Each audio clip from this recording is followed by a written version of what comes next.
role of the judiciary in Nigeria's democratic sustainability. This edition examined 64 years of Nigeria's independence, inclusive democracy, and the options of special seats for women.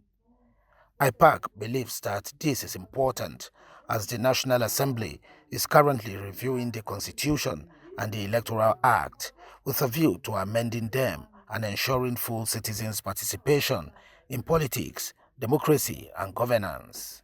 Political parties, they have their own Bible, they have their Quran, which is the Constitution, which is the manifesto.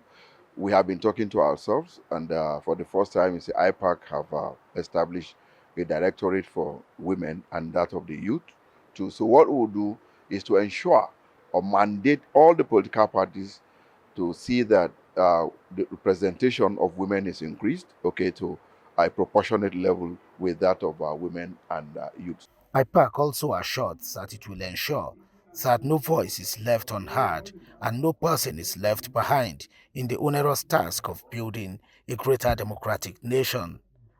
And for sustainable democracy, it urged citizens to continue to participate in political processes and represent their interests, concerns, and aspirations in decision-making. The policy roundtable discussions focused on how far Nigerians have gone in fostering inclusive democracy after 64 years of independence and 25 years of unbroken democracy.